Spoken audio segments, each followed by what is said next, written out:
By the end of this video, you'll understand why conflict can shake you so deeply as a highly sensitive person, and how to stay grounded without losing yourself. In this video, you'll discover why one tense conversation can leave you replaying it for days, what makes conflict feel personal, destabilizing, or even unsafe for highly sensitive people, and how to stay emotionally steady in hard conversations without suppressing yourself or overreacting. You're in the kitchen. It's something small. Your partner says, a little sharper than usual, "Why do you always have to make such a big deal out of this?" And it lands instantly. Your chest tightens. Your stomach drops. You try to stay calm. You say something maybe to diffuse it, maybe even something reasonable, and the conversation moves on. But your body doesn't.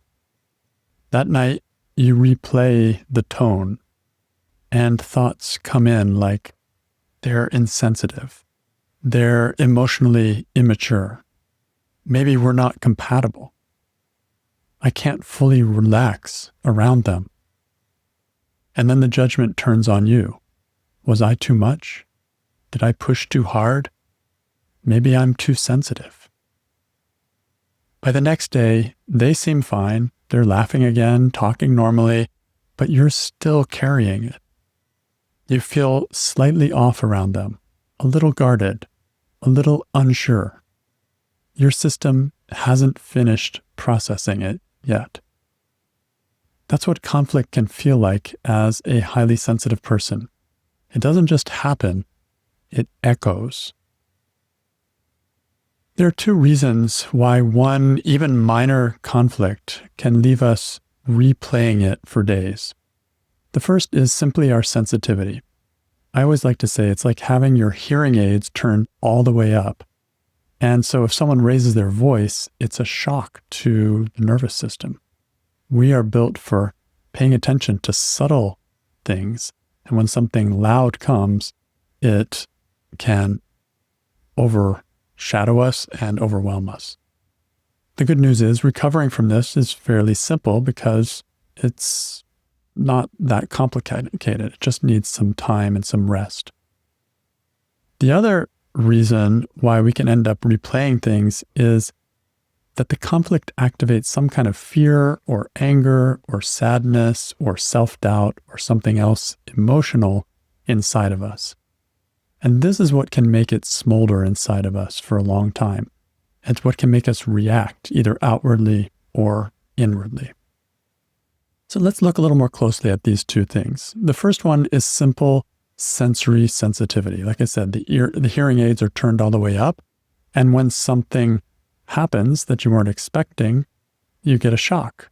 Just like if you're out in nature and suddenly, like an animal approaches you, you're going to have the hair go up on the back of your neck. It's like a sensory kind of shock. It's like, oh my God, there's a possible danger here. And this takes a while for us as highly sensitive people to have that go down, to relax again. And we notice it way earlier than most people do. So we're prone to getting shocked in this way, even if it's not an outright conflict. Maybe it's just a little shift of tone of voice, or maybe there's just some tension in the room and we're already on alert that the hair is already going up on the back of our necks. So the reason that conflict lingers in this regard has nothing to do with the meaning. It has more to do with physiology. It's a nervous system shock. And so if your nervous system is finely tuned, then raised voices or sharp tone shifts or abrupt energy changes can hit like a loud crash in a quiet room. Like, for example, say you and your partner are talking normally, and then suddenly their tone gets louder and more clipped. Even if the words aren't terrible, your body can jump. Your heart can, the heart rate can increase, and your shoulders may start to tighten, your stomach may start to drop, and later that night, you're still thinking about it. It's not necessarily in this case that you're analyzing what it means, although you may be, it may be more just because your body hasn't fully come down from that surge. Like you put a surge of electricity into something, it takes a while for that to dissipate. And I think that's especially true for highly sensitive people. Another analogy is like, it's like walking on walking barefoot on gravel, which it hurts because the stones are in your foot. But other people are walking around on the same gravel, but they have thick boots on.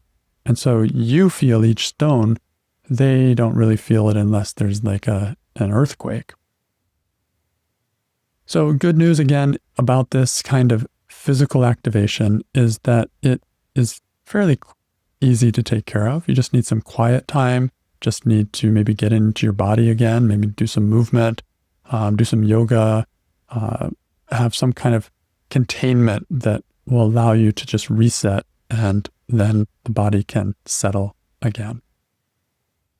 The other kind of activation is emotional activation.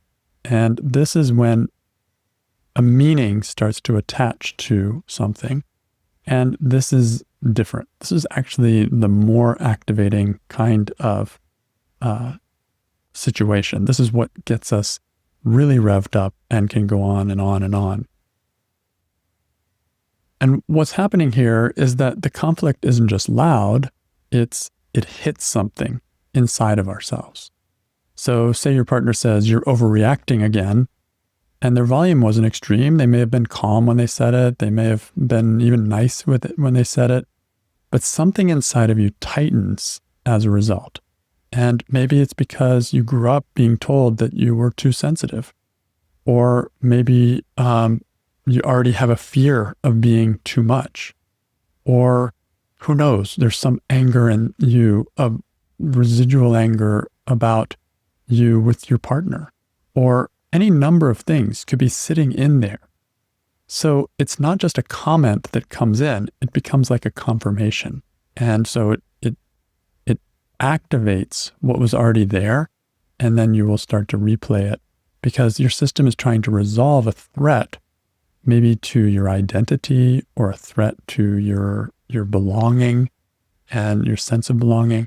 Like these things feel really scary, and they can bring our nervous system to a much higher level of alertness than just the physical kind of, seeing something or hearing something that was shocking. It's kind of like someone has stepped on an old bruise. They stepped on you, but they hit a bruise. So it's bad enough to get stepped on, but if you have a bruise there, then it really hurts and it takes a lot longer to recover from. And this is where it can go into kind of a vicious cycle in a way. You may start wrestling with questions like, does this mean that I'm too much? Or am I really safe here? Is this relationship secure? Am I respected? So when fear and anger and sadness or self-doubt attach to the moment, the conflict moment, then the body doesn't just calm down quickly. It's waiting and it's searching for some kind of resolution. It's not going to relax until it feels that it can be safe again. And this is what can keep the mind looping and trying to figure out solutions and can get very busy. So it's important to know the difference between these two things, the sensory kind of activation that can happen from a conflict, as well as the emotional activation that can happen, because they require different approaches. Sensory issues just require rest and taking care of yourself, whereas emotional activation requires doing some kind of inner work to get out of the loop the mind is just going around and around on. And in a lot of conflict situations, both of these things happen at the same time. The tone will shock you and the meaning will wound you. And now you're like really, completely overwhelmed. So how can you stay emotionally steady in hard conversations without suppressing yourself or without overreacting? The key to this has very little to do with tricks and in-the-moment strategies, even though we'd all love to have a few of those, and they can be helpful. But really what this has to do with is cleaning up your inner emotional landscape so that there is less for the conflict to trigger inside of you. When a conflict rattles you, it's usually not just about what was said. It's about what was activated. If there was an old belief inside of you, like I'm too much, or if someone is upset with me, I'm unsafe, or if you have a belief that conflict means rejection, or conflict means failure, or anything like that, any kind of belief inside that is connected to emotion, if that gets activated, then this tense conversation lands on that belief and activates it like a match on gasoline.